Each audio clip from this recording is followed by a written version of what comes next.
out in the forest one day chopping wood to make a drum when he was set upon by 4 men, beaten, chained, and dragged aboard a slave ship bound for colonial America. Still vividly remembering the stories after he grew up and became a writer, Alex Haley began to search for documentation that might authenticate his grandmother's stories. It took 10 years and 500,000 miles of travel across continents to find it. But finally, in an astonishing feat of genealogical detective work, he discovered not only the name of the African, Kunta Kinte, but the precise location of Darfur, the village from which he was abducted in 1767 at the age of 16 and taken on the Lord Glengarnier to Maryland and sold to a Virginia planter.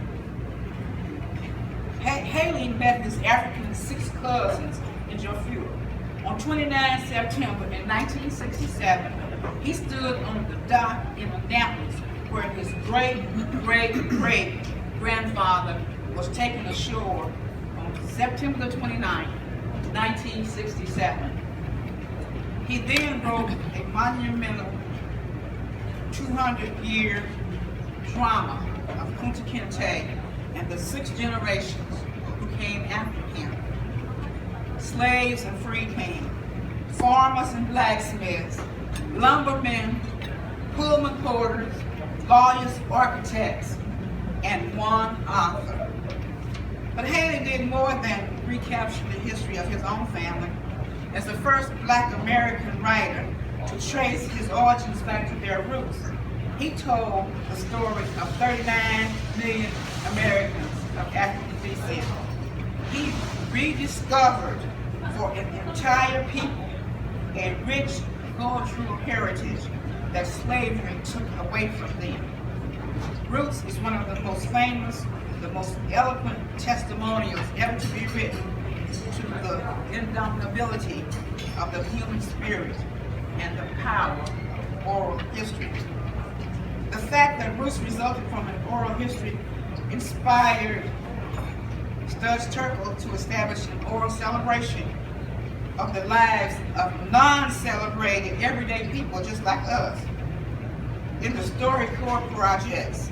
For 10 years and 49,000 interviews, the StoryCorps stands as the largest collection of non-celebrated voices ever gathered in history. The stories were shared in a book called The Ties That Bind, but they reveal our need to reach out to support and to share life's burdens and joys. Again, the power of oral history is documented. After having prepared my remarks, I was listening to a 2014 LBJ Civil Rights Summit honoring the 50-year anniversary of the Civil Rights Bill. After much interaction, the moderator said, "This panel is social justice in the 21st century. Not studying it, what do we do? How do we get people engaged? You are each here because you have demonstrated in your lives in more than one career that you know how to do that."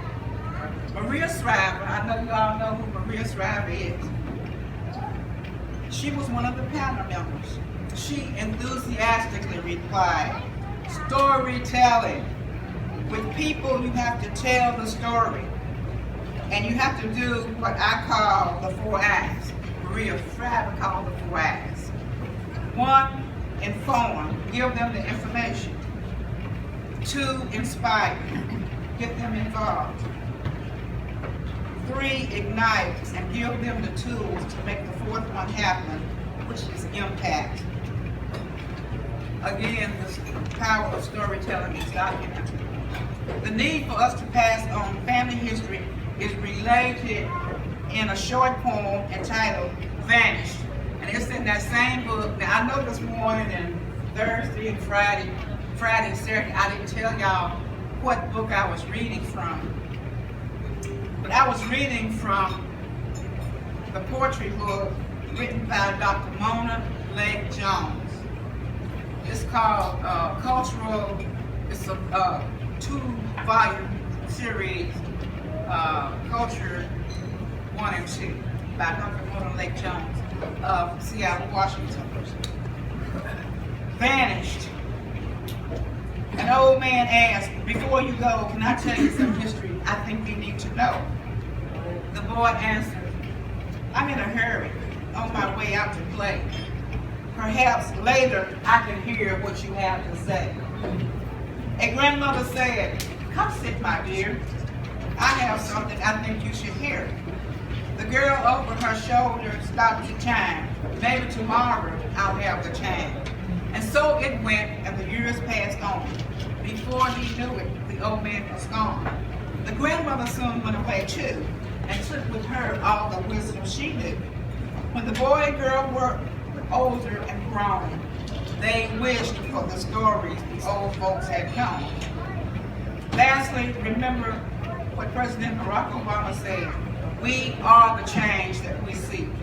A great corollary to those words can be found in the self-proclaimed motto of tennis player Arthur Ashe, who said, "Start where you are, use what you have, and do what you can." And that is the end of my devil egg speech. Now, I know originally this speech was called Family Reunion, Why We Still Need Them. That was the original title. But Johnny's cousin was the one who asked me to do this speech. He told me he wanted a 10 or 15 minute speech. What he really wanted was a 2-minute or 1.5 minute speech. Because he had hired a disc jockey. And so my speech got a little longer than the 1.5 minutes he wanted. He asked for a 15-minute speech, but he really wanted a 1.5 minutes. So all while I was talking, and we had already had dinner, the next thing I know, he was going around the room with a big tray of deviled eggs, just passing them out all through the audience to everybody. That was supposed to be my message, to sit down. But of course, y'all all know me. I just kept right on talking.